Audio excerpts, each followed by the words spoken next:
Hello, everybody. Welcome back to Miami Total Football Radio, the show. A punctual Miami Total Football Radio, the show, otherwise known as Miami Total Football Radio, the show. I am Franco Panizo, your usual co-host and your only co-host on this first of what should be several episodes this week. Yes, if you are just coming to the news, I plan to have a show, I would like to say every evening, every night between today, Monday, and Friday, the day before Inter Miami hosts its first MLS Cup Final against the Vancouver Whitecaps. That is the tentative plan.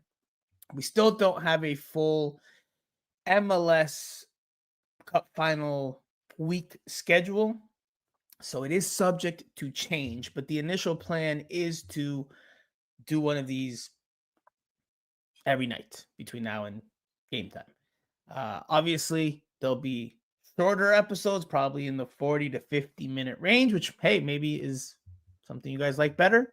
But that is the initial plan. So we'll talk about the news with each day as the final gets closer. Talk about all different things around the game, the state of Inter Miami, of course, tickets, which we will talk about. I know it's been a hot topic, especially in the last 24 to 48 hours. We'll talk about all of that. The idea is to have the other co-hosts in some way, shape, or form throughout the week, the faces and the voices you're familiar with, to get their takes, at least on one show before the final. Ideally, I would like to have all of us in on one at some point. We might have a Spanish show on Wednesday or Thursday. So if you're bilingual, it'll work out. If you're not, then you might want to skip that one. Boss Daddy says there's a dual stream goofy thing on YouTube. And yeah, I need to sort that out. I think they've done StreamYard, which is the hosting service here, has integrated. It's called Mars, which is like multiple. I don't know. I was watching a video before this started, and they essentially are trying to optimize the streams. So now there's horizontal ones like you're seeing now, but also vertical ones, I guess, for people that are watching on social media apps that are friendlier to vertical videos. I think I have figured out how to prevent that. It's now just a matter of getting the muscle memory down and remembering to click those buttons before I hit publish on the stream. So work in progress. Also want to apologize for those of you that just listen and don't watch, because I know there was some IT issues last week with the podcast going up on SoundCloud, which impacted the ability to reach some of you on Apple Podcasts or Spotify, those of you that listen to the podcast. So I know the show didn't come out till Friday or Saturday, which was obviously very late in the week, especially since we had filmed the Sunday prior. So kind of defeated the whole purpose of doing it early for those of you that just listen. So apologies on that, but that one was out of my control. We'll do better. We'll do better this week. We're going to have a lot of shows, a lot of content, starting, of course, with Inter Miami reaching the MLS Cup Final. Inter Miami will host the Vancouver Whitecaps in a doozy of a rematch from the CONCACAF Champions Cup semifinal showdown from earlier in the year. Both teams are very much different today than they were back in the spring, but the storylines write themselves. It will be a hell of a match. We'll talk about that as the week goes on. We'll touch on it a little bit here. But this show will be primarily focused on Inter Miami's passage to the final with a 5-1 victory against New York City FC this past weekend at Chase Stadium in Fort Lauderdale, Florida on Saturday night. Again, we will talk about the tickets ordeal. I know it's impacting and affecting a lot of you and not necessarily in a positive way. So, of course, we will touch on that as well. But again, we have so many episodes this week that we'll be able to dive deeper into topics once I have some of my co-hosts with me, or dive deeper. that is to say. But all the same, Inter Miami with another full 4-goal victory, a convincing and resounding win, a thumping of NYCFC this past weekend in the Eastern Conference Final. Inter Miami is firing on all cylinders and looking very, very good heading into the final. Tadeo Allende with a hat-trick performance. He was the star of the show, which I don't think many people would have predicted beforehand, myself included. If I would have said there's going to be a star Argentine, or there's going to be an Argentine that is the star of this match, I mean, everybody probably points to the 10, right? That makes sense. But Allende was the man of the match with his hat-trick performance. Lionel Messi had an assist. By his standards, a relatively quiet night, but that speaks volumes to the state of the team, that if Messi had a relatively quiet night, they were still able to win. They were still able to win big. So, no solamente ganaron, golearon, which is a sign of a healthy Inter Miami, in my opinion. We'll take a quick look at some of the sights after the game from field level off in the, what would that be? The northwest corner field level, where we were standing because the post-game interviews were done a bit differently this time. So again, for those of you that listen or sound only, this might not appeal to you for the next 46 or so seconds, but giving you some sights as to how the celebration with the confetti and Lionel Messi holding the trophy alongside his teammates, how that looked from the field level. I'm sure you guys got better footage on the Apple broadcast, but different vantage point just to bring you different sights and sounds of how it all went down.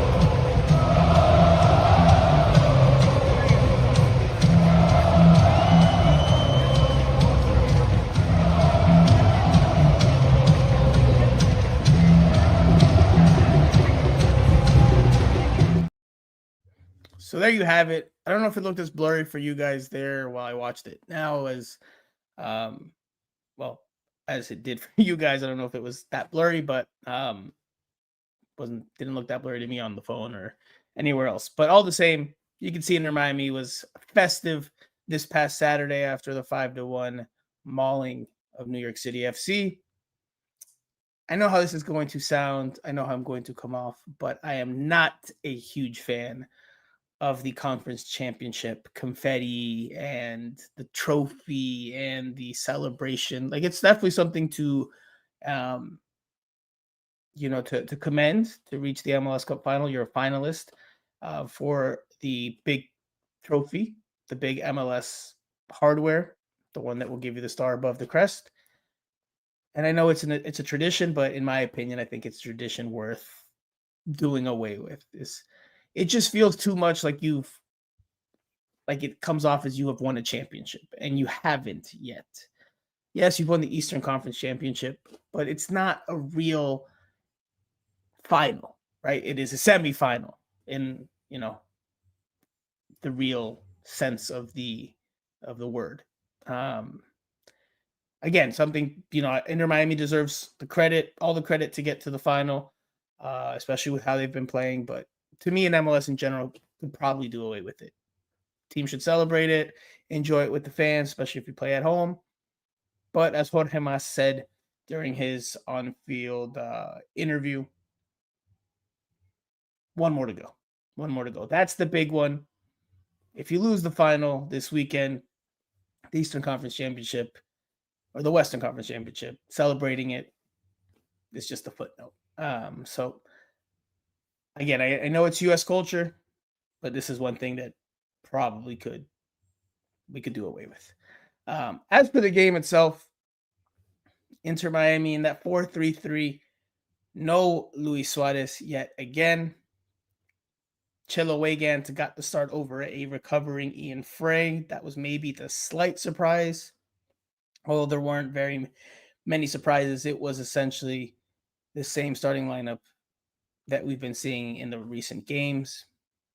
Rocco Rios Novo in goal, Chelo Weigand at right back, Maximiliano Falcon and Noah Allen, your two center backs, Jordi Alba, the left fullback. Three midfielders were Rodrigo de Paul, Sergio Busquets, and Baltasar Rodriguez. Up top on the wings, you had Tadeo Allende and Matteo Silvetti flanking Lionel Messi, who played as a false nine once again. And Inter Miami, by and large, looked solid in all of its lines. The game was 2-1 at halftime.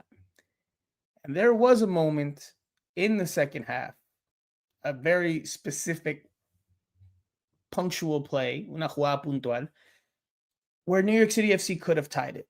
The cross comes in from the left, finds an open man at the far post. He tries to place his shot into the top far corner, so that would be the top left corner. Rocco Rios Novo makes a hell of a save, probably the only big save he had to make in this game. His number was called, and he reacted and responded accordingly, kept Inter Miami ahead. They get the 3-1 goal moments later, seconds later. Messi with the assist to Matteo Silvetti, who was wide open. Messi draws attention of, I think, 5 NYCFC players. Silvetti's wide open in the box, clinical with his effort. 3-1, that gives Inter Miami some breathing room, los desahoga, and from there they just cruise. But even though this game was tight, it started out with Inter Miami looking very, very good, jumping out to a 2-0 lead with some very direct play. Different type of play than what we've been used to seeing from Inter Miami. First goal is a very long ball hit over the top from Sergio Busquets to Tadeo Allende. Now, the defender, New York City FC's defender, doesn't play it particularly well, kind of lets it bounce and isn't too decisive in how he wants to clear it. That allows Tadeo Allende to pounce on a bouncing ball, but he takes his opportunity well and finishes to the near post with a rifled effort. Tiro fuerte, tiro duro. The second goal, Jordi Alba with a deep cross, finds Tadeo Allende just inside the 18-yard box, a few yards inside the 18-yard box. And with a fantastic header, Tadeo Allende soars into the air and flicks the ball into the back of the net. 2 great goals for Tadeo Allende, who, if I'm not mistaken, has 8 in this postseason. He is the top goal scorer for Inter Miami in the playoffs, which I don't think anybody had on their bingo cards coming into the playoffs, but clearly he has found his groove at the perfect time. I don't think that the formation change, that this happening in the formation change is a coincidence. I think it has freed him up to do some of the better things that he can do. And he's also gotten a lot of confidence from it. So let's listen to Tadeo Allende talking about bouncing back from the inconsistencies that plagued him over the course of 2025. This good run of form at the most important and the most decisive part of the year.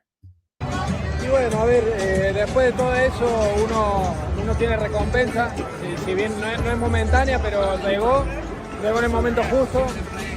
La mejor manera de ir terminando el año, todavía queda uno más, es otra oportunidad para reivindicar y para afianzarme más, así que estoy muy feliz por mi desempeño, pero también mucho más feliz por el desempeño del equipo. Y el nivel de confianza es tremendo, ¿no? sí. No falla Ni ninguno. hablar. Estoy con la confianza muy alta. Tadeo Allende talking about how his confidence is very high, that eventually you get your reward for the hard work you put in. Obviously, he went through some struggles this year. We all know it. But right now he's making good on all that's being asked of him, pretty much. Now, he did miss a chance in this game to get a hat trick much earlier than he did. He has a great header, a great look. Sorry, not a great header, a great look for a header in the second half. A goal that could have given Inter Miami some breathing room, some earlier insurance, and he glances it wide of the right post. It was probably, it was definitely easier than the previous header that he had scored on in this game. He missed it. It cost him momentarily his hat trick. But he gets it in the end, scores late on off of a feed from, I think it was Yannick Bright. Was down on the field at that point because, again, we had to prepare to do the interviews down there. So we had to leave the press box a little bit earlier. And he caps his hat trick. He completes the hat trick performance. I asked him about that after the game, if it was important for him to score a hat trick. This is a very quick soundbite, but an important one. So let's listen here. ¿Fue importante ese meter el hat-trick para ti? Sí, importantísimo. Mi primer hat-trick en toda mi carrera profesional. Ah, sí, bueno, felicidades. So for those of you that don't speak Spanish, don't understand Spanish, he said it was very important for him to get the hat trick. It is the first hat trick of his professional career. So that's huge for him going into Saturday's final, because you're going to have Tadeo Allende that's buzzing, that's flying. He's on great goal scoring run. And on top of that, he accomplished a hat trick. If he had finished the night with a brace, not converted a third one, especially after that miss with the glancing header, maybe he has a little bit of a bitter taste. Even though everything's mostly positive, there's probably still a bitter taste as a competitor. Now the question after this weekend for Inter Miami, and I pose it to you, is do you bring Tadeo Allende back in 2026? Right now he's on loan. Whether he returns or not is up in the air if Inter Miami decides to buy him again or strike another deal. But right now, Tadeo Allende is on loan. Given the totality of his body of work for Inter Miami this year, do you bring him back in 2026? He's on loan from Celta de Vigo.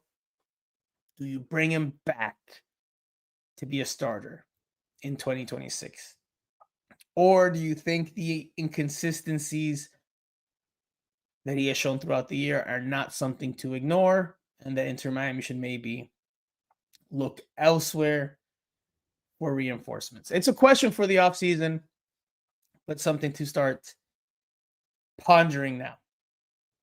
Because clearly we're seeing the best version of Tadeo Allende, but we've also seen not so good versions of Tadeo Allende. Missing chances that he should put away, costly moments. He always puts in an effort. He always hustles. His ability to stretch the back line with speed is something Inter Miami barely had earlier this year. He was essentially the only option that could do that. Clearly one of his strengths. Some of his better goals have come in that fashion, especially the one against Palmeiras, if I'm not mistaken, at the Club World Cup. So you've seen his strengths, you've seen his weaknesses. Does his total body of work convince you that he should be back next year? We'll see how he does on Saturday, but certainly a player to keep an eye on against the Vancouver Whitecaps. The rest of the team in this one, the defense again, pretty airtight. The goal they give up, they could have done better on. Matteo Silvetti partly to blame, leaves everybody on side on a free kick, and then Justin Hack wide open for a header. Other than that, and again, the play for Rocco Rios Novo, defense didn't give up a whole lot. And that is market improvement from where they were even a month ago, or just over a month ago. Defense is benefiting greatly, of course, from the new 4-3-3 with more energetic legs, more ability to compete for 50-50s in the midfield. Rodrigo De Paul has had his role simplified, and that has allowed him to play to his strengths. So, a lot of good things for Inter Miami collectively. El funcionamiento del equipo está en un buen nivel. The collective functioning as a group is working very well right now. Let's listen to Mascherano on the game itself. Pero bueno, creo que sabíamos que iba a ser difícil. De hecho, fíjate si habrá sido difícil que prácticamente Nueva York no nos generó situaciones y sobre todo hasta el minuto 60 y pico estuvo en partido. Cuando nosotros lo estábamos haciendo muy bien, pero bueno, una falta, un centro lateral y siempre esa sensación de que es un equipo peligroso. So he talks about New York City FC being in the game despite the fact that they didn't generate a whole lot from the run of play and in the attack. But they were in the game until the 65th minute. And they were. It always still felt nervy for Inter Miami up until that third goal from Matteo Silvetti. Third goal of the game for Inter Miami. That is something that Inter Miami will need to be better at if the opportunity presents itself on Saturday. Because if you're up 2-0, you have the opportunity to put the game away. You got to do so. You've got to kill the game, end any hope for your opponent, make it 3-0 if you have the opportunity. Don't give the opposing team any chance or any belief that they can come back into it. NYCFC got a goal almost out of nothing, and that allowed them to be within striking distance. Had they been a little cleaner, they could have tied it. Would they have been good enough on the night to beat Inter Miami? I doubt it, but the game completely changes. Confidences change.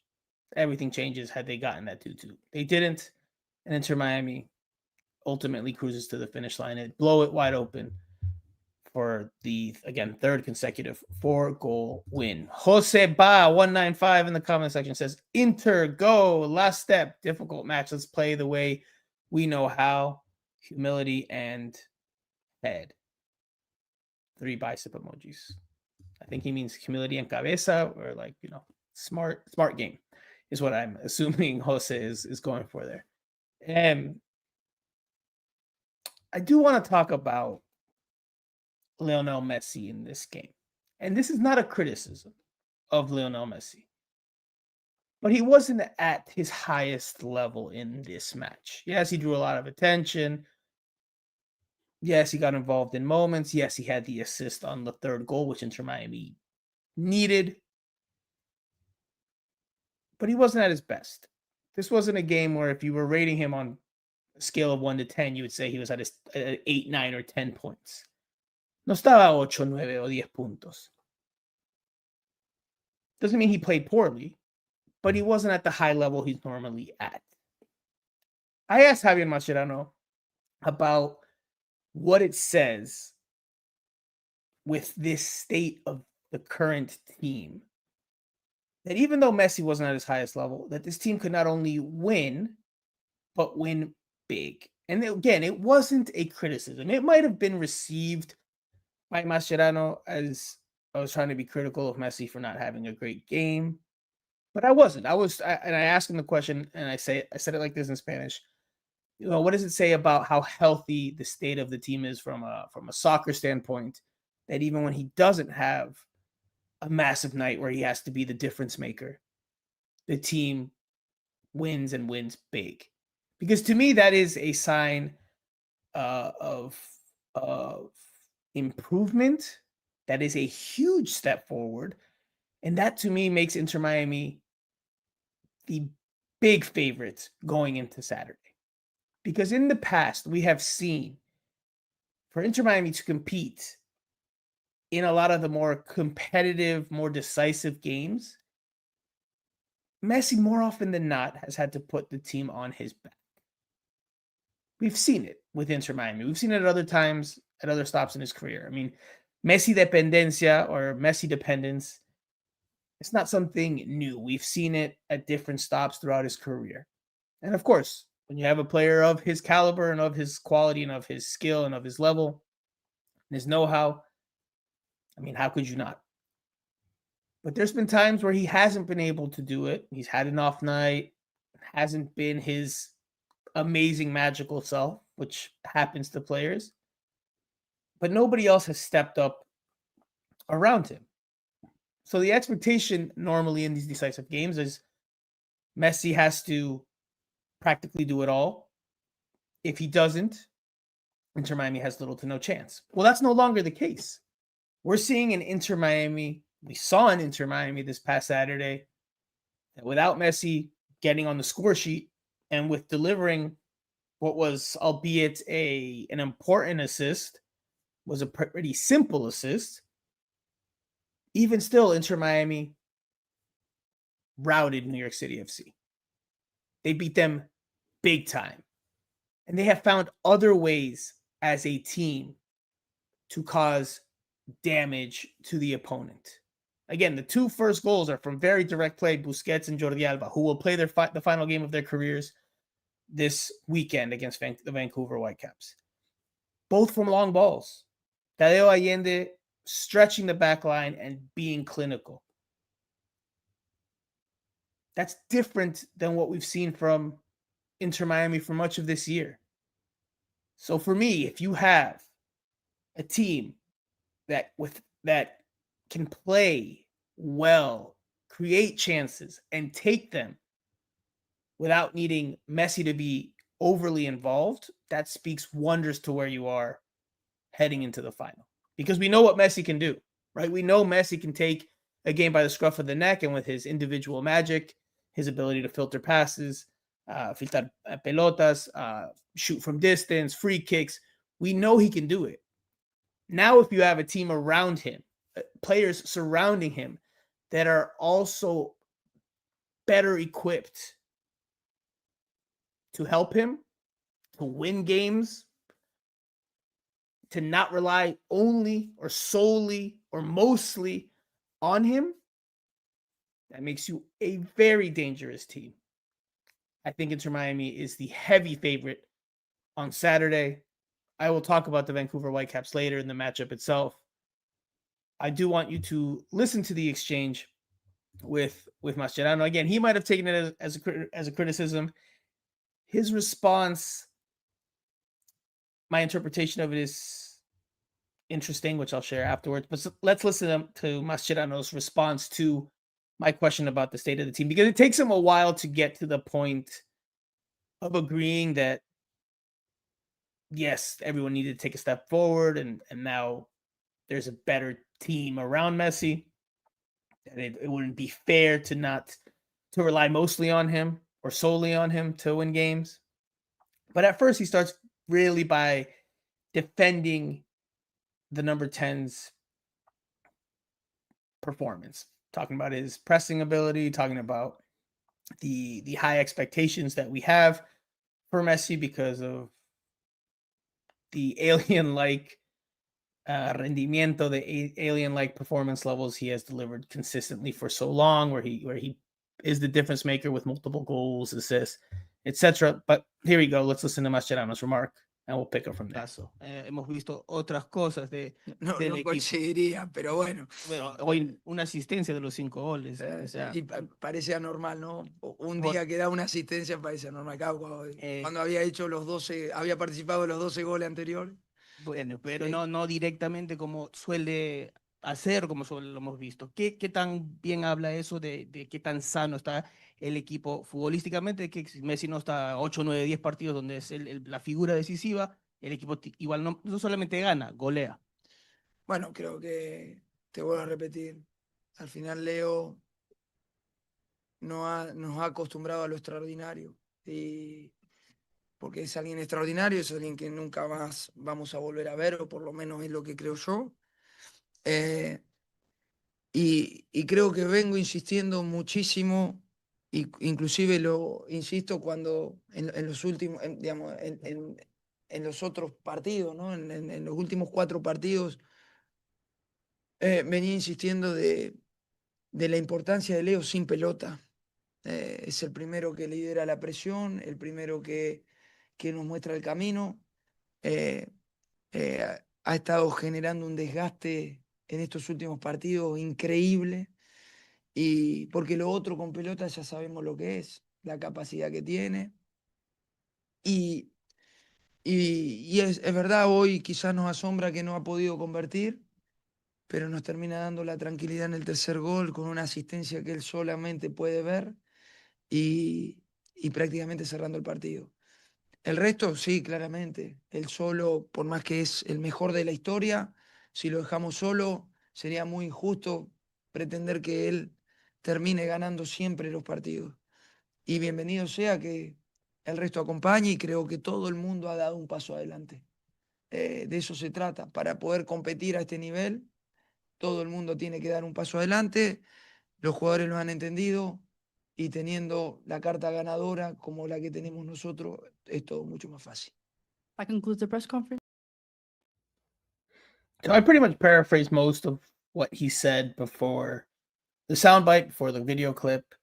He does say when other players are performing, stepping up, and surrounding Messi like they are, makes everything that much easier, especially with la carta ganadora that they have, which would translate to the winning, I guess, the winning run. The literal translation would be winning card, but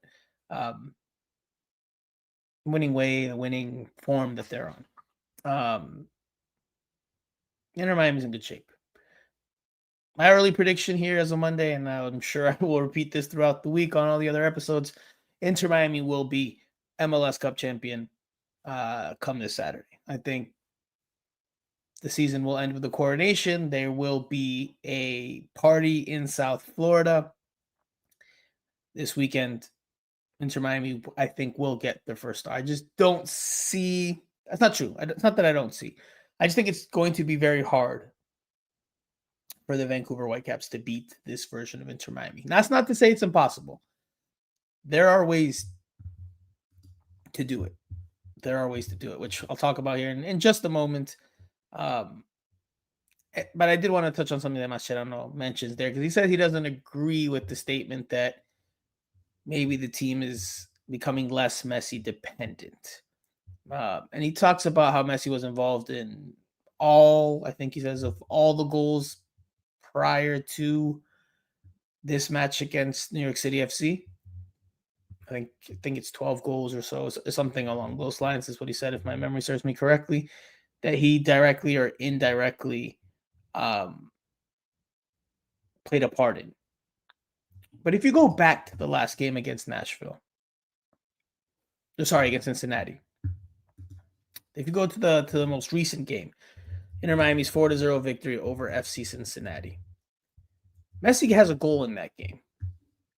He also misses 2 very good chances in that game. And they were largely forgotten about. It didn't really matter. They were just secondary, tertiary thoughts in that match. In other games, if Messi had missed the chances that he missed, that would have come back to haunt Inter Miami, because they've needed Messi to be on point, to be clinical, to be unforgiving, perdone. And in that game, they were afterthoughts, because that's how good Inter Miami was collectively against FC Cincinnati. And he was more of an assist man in that game against FC Cincinnati. Here, again, has an assist, but by and large wasn't the overly influential Messi that we've seen. Now, you can tell me, I know his fans will come in here and say, oh, he draws a lot of attention, jala marca, and that's all true. But Messi, we expect him to score goals and put assists. When he doesn't, that's not the norm, right? That's not the norm. Normally he's scoring and assisting. And this one he gets an assist, but only 1 out of the 5. Not the norm.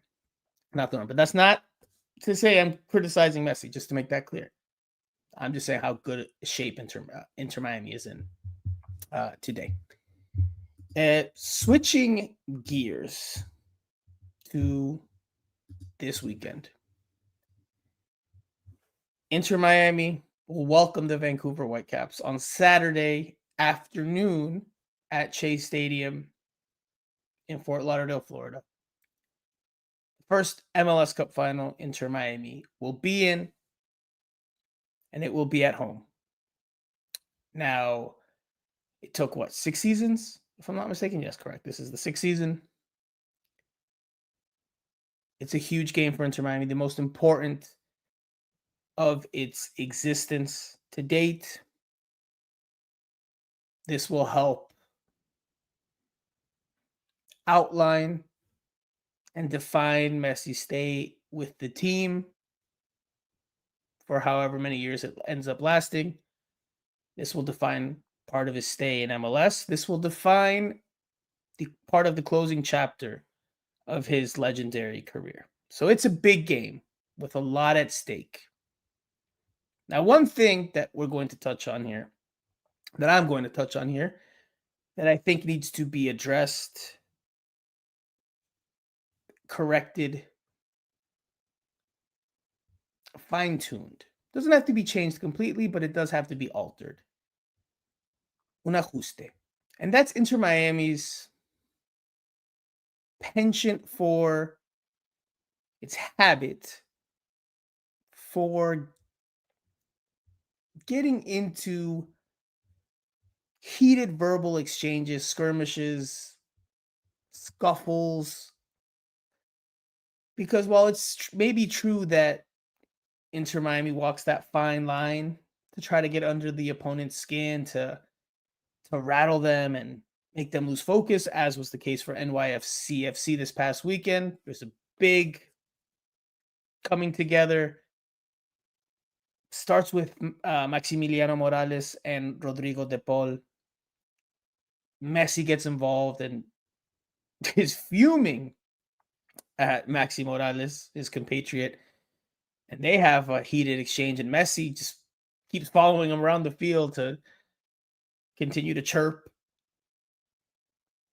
At some point, although it would take a very ballsy referee, at some point you run the risk of getting an unnecessary red card, if not a yellow card that limits you the rest of the way, right? Because if you're on a yellow card, then you can't go into certain challenges, you won't make certain plays for fear of getting a red, for fear of leaving your men or your team with 10 men.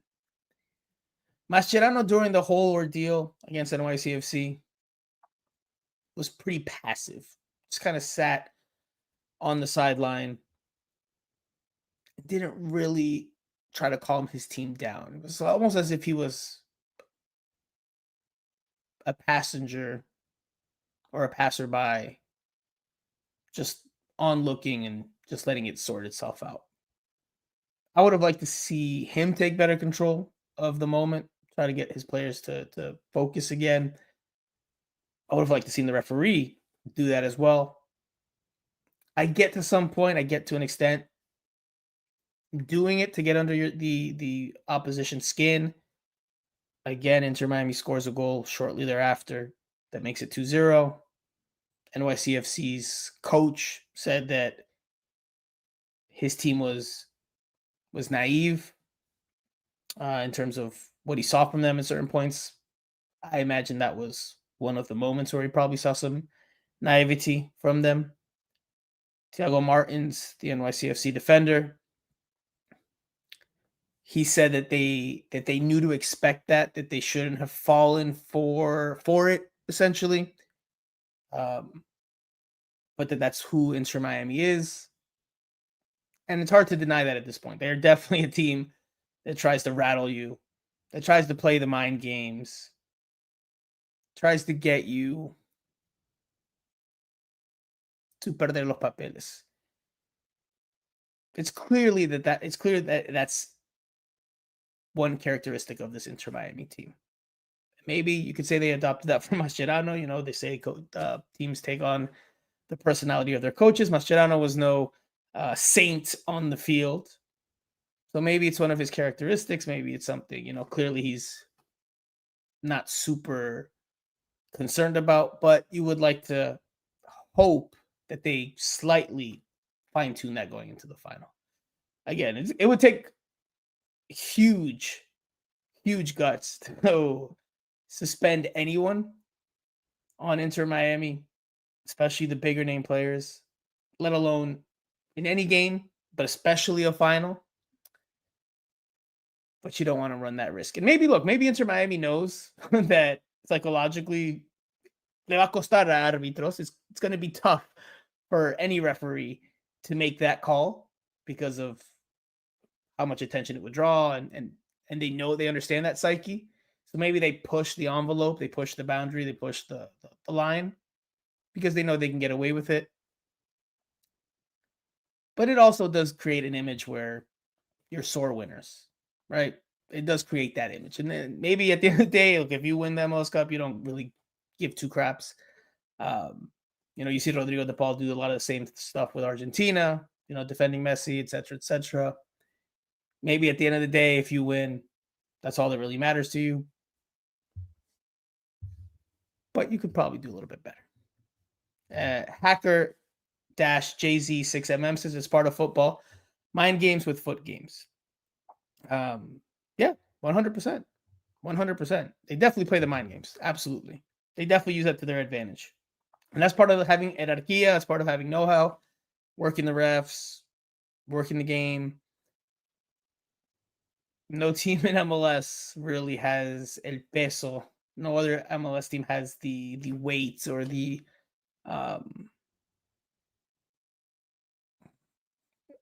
reputation, or has the I'm trying to find the word in English.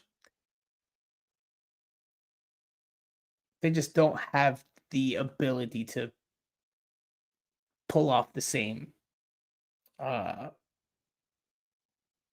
demeanor or approach. So Inter Miami can take advantage of that. They have for much of the year. But again, don't want to risk an unnecessary yellow or red. All it takes is one bad refereeing decision. It could be a stupid decision. It could be a controversial decision, but all it takes is one decision. All the same, again, it would take a brave referee or a very foolish referee. But all the same.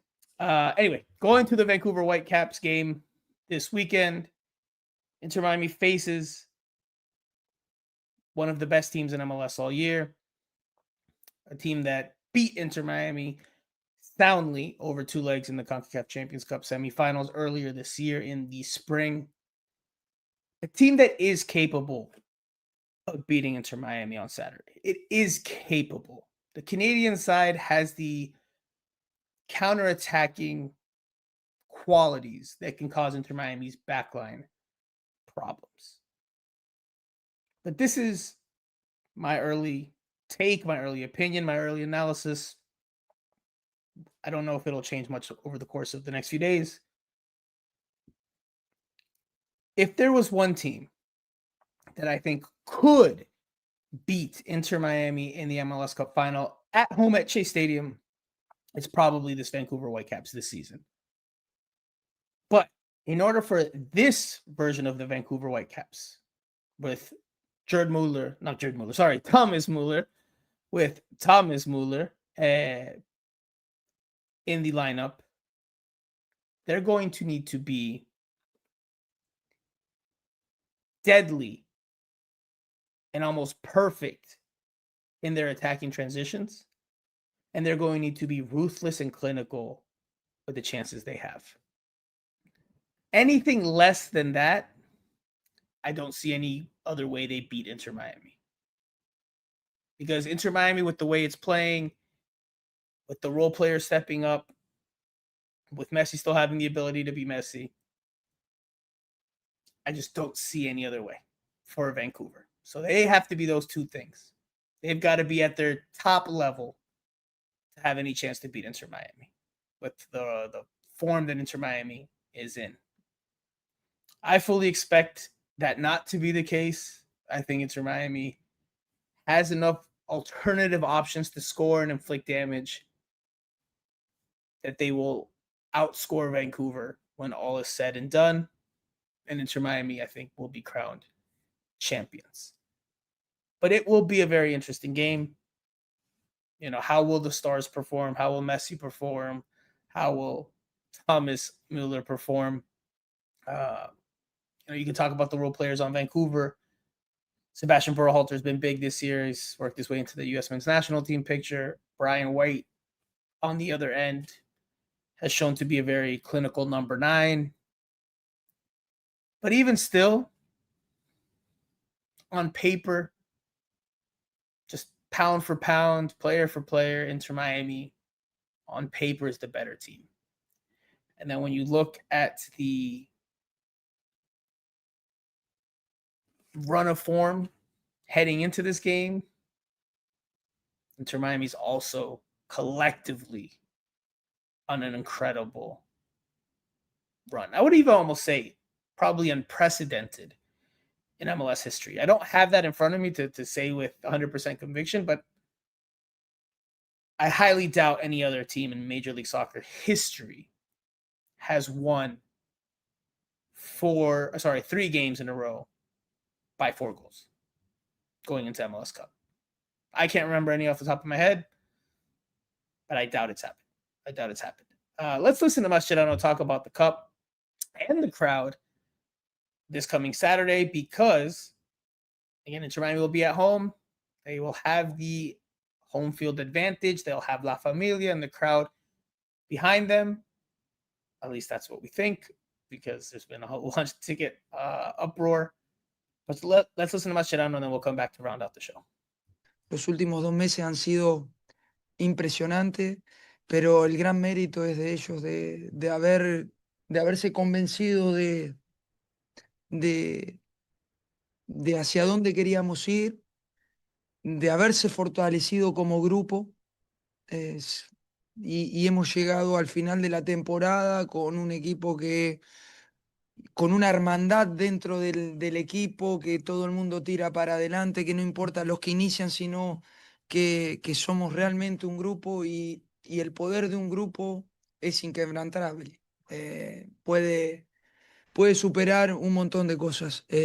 Seguiremos por esta línea esta semana, tratando de seguir inculcando que ese es el camino y que, bueno, que estamos a las vísperas de jugar el partido que soñábamos a principio de temporada, el último partido de la temporada, la final, en nuestra casa, con nuestra gente.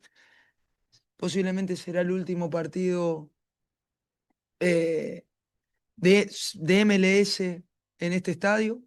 Así que ojalá que la gente venga a apoyarnos como nos vino a apoyar hoy, porque con ellos también somos más fuertes. So this is some information to share with you guys, kind of piggybacking on the end of what he says there, where he says, and he pauses and he thinks about it. He says, this might be the last MLS game at this stadium, at this venue, talking about Chase Stadium, of course. And that's because from what I've heard is that obviously Inter Miami plans to open its MLS home stretch of the schedule at Miami Freedom Park in, Miami. But there are tentative plans for Inter Miami to play next year's CONCACAF Champions Cup matches at Chase Stadium. So this Saturday might be the last MLS match at Chase Stadium, but it might not be Inter Miami's last game at Chase Stadium. Expect them to start their CONCACAF Champions Cup run next year in the Fort Lauderdale venue. That's kind of what he's alluding to, but I had heard that in the days leading up to this past Saturday's game. So not quite done yet at Chase Stadium. But in MLS terms, MLS play, regular season, postseason, yeah, this Saturday will probably mark the last time they play in Fort Lauderdale. At least for now. You never know what the future could hold. You never know. You never know. I've seen a lot of things happen in MLS, even with teams that own their stadiums, and there's all types of things. But anyway, he talks about the crowd being as amped up and behind the team as they were in this Eastern Conference final. And of course, while I do expect this upcoming Saturday's match to be largely in favor of Inter Miami, one thing that, of course, has come into the conversation is tickets.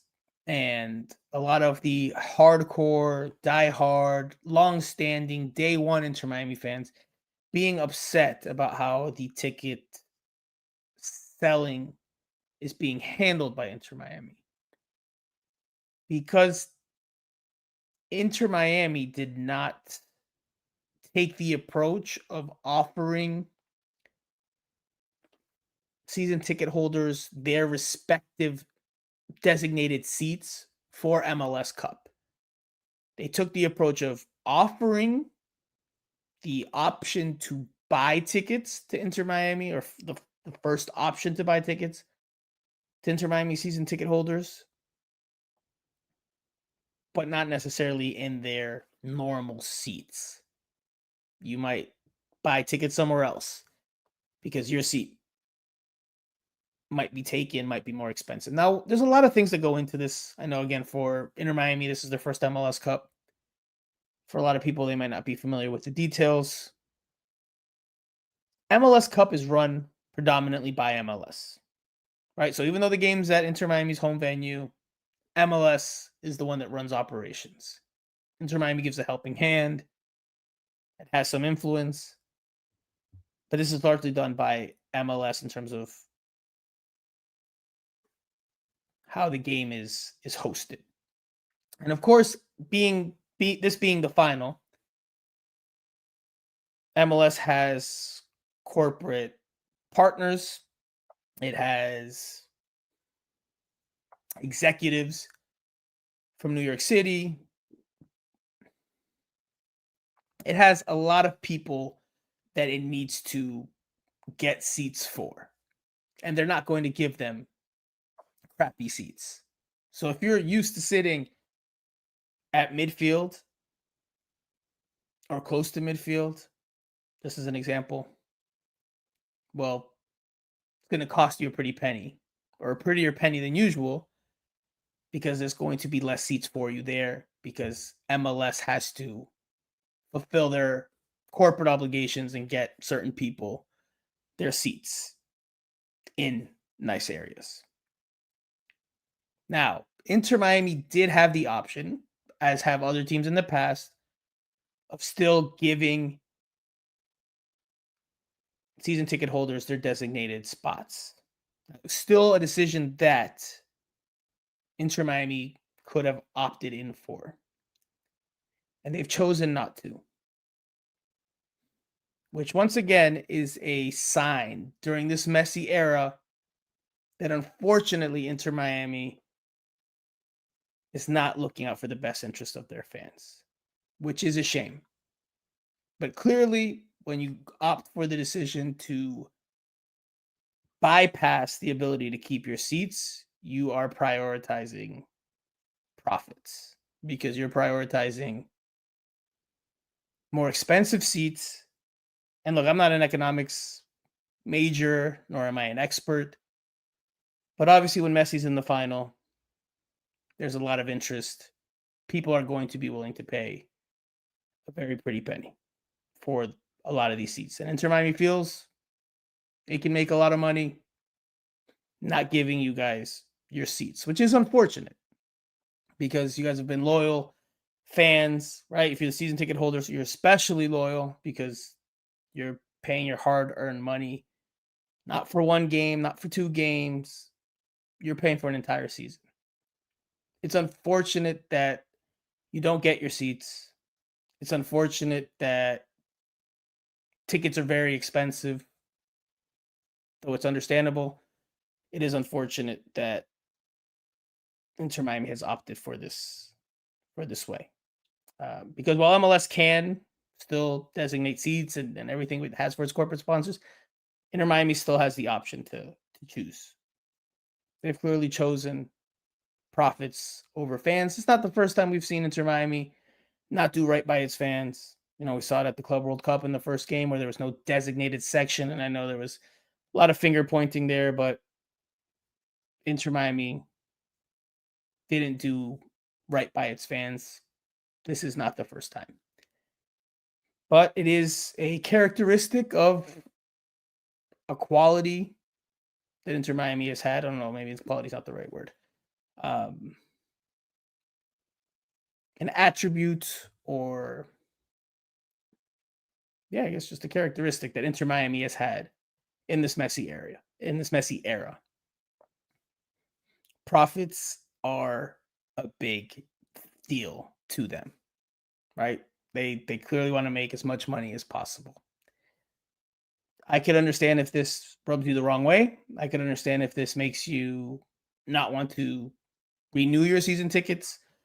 I understand if this makes you reconsider, I won't say your fandom, but reconsider your passion and how much you really want to dedicate to this team. I completely understand all of that.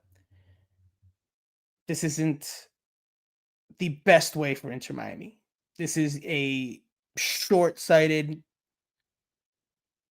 vision, and I do think it hurts them in the long run. They might get money right now that they might not get otherwise, but longer term, clearly they're thinking that most of you will get over it.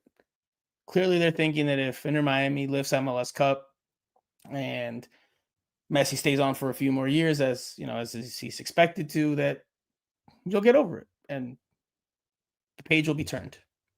Jose Martinez says season ticket holder since inaugural season, paid $1,000 for tickets to the final. Not my every week seats. This Saturday will be my last Inter Miami game.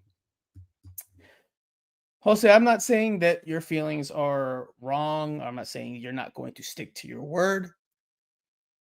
But clearly Inter Miami thinks you're either just, you and fans like you are operating currently from an emotional state, and that once they win MLS Cup and once there's new buzz, you'll be back. You'll be back next year.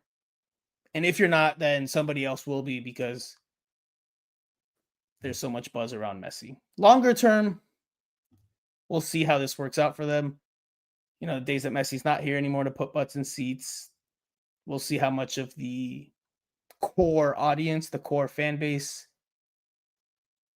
is still chomping at the bit for Inter Miami tickets.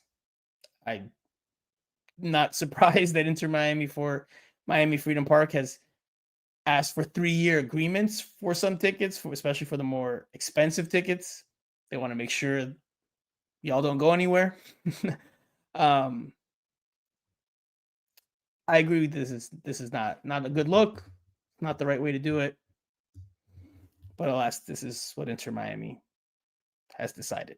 It should make you think about things, right? It should make you feel some type of way. You could understand economics, you can understand revenue, you can understand all that, but you also are a loyal fan, and you should be treated with a level of respect that makes you feel appreciated. And this, I understand why it can make you feel unappreciated.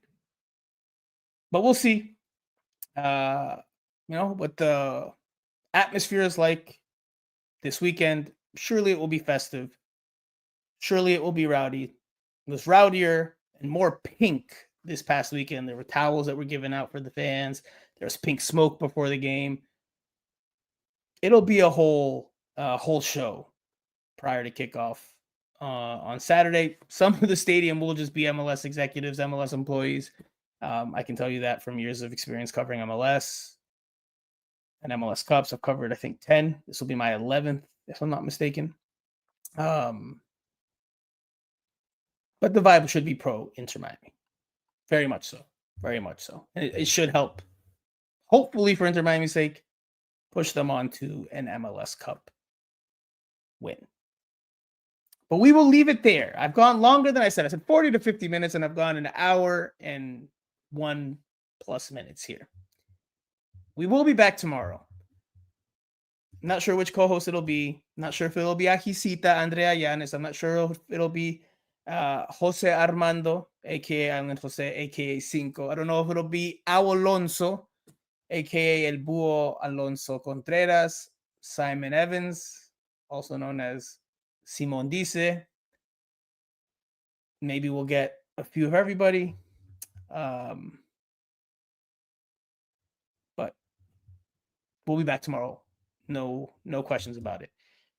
Luis Barrios 9533 gets a comment in here before we wrap up the show. He says, guys, a ticket to go see Real Madrid versus Barca go for $10,000 each. What is wrong with people understanding free markets? You guys want to go to a game for this caliber for $100? Nuts. I don't know if Luis Barrios works for the team or not, but of the belief that this should be acceptable. I don't think it's necessarily just about price. I think it's also just about the ability to be able to sit in your seat. But anyway, well, I'll leave it for you guys to discuss further in the comments section amongst yourselves, in your WhatsApp groups, in your iMessage groups tomorrow when we return. I don't know what time tomorrow. I'll probably be around the same time, maybe a little bit earlier, but I'll let you guys know tomorrow on Twitter. Give us a follow, a subscribe, a share, a like, hit the bell, leave us a review, good, bad, positive, negative, todo lo que sea, lo que te nazca. We welcome all the feedback. It helps us out tremendously. So again, we will be back tomorrow with at least another co-host, if not more. That will do it for a special first Monday episode of Miami Total Football Radio. The show leading up to the MLS Cup Final should be a hell of a game between the two teams. A lot more to come this week as we get the schedule. I think the teams are getting into, well, Vancouver gets into town on Wednesday. There should be availability Thursday. Don Garber, I think, is going to speak Thursday night, which might conflict with our schedules here, but we'll figure it out. Friday's the World Cup draw. I know there's a lot of MLS events happening in Washington, D.C. Because of the draw. Normally there's a lot of parties in the host city of MLS Cup, but that might not be the case this year given that World Cup draw. But all the same, we'll provide you all the coverage throughout the week. We'll let you know what's going on, bring you all the news, all the analysis, all the opinions. So I am Franco Panizo. Thank you guys for tuning in on a short notice for the first of what should be 4 to 5 episodes. Stay tuned for the one in Español, in Spanish, later this week. But for now, that will do it for this first Miami Total Football Radio episode. I'll talk to you guys again tomorrow.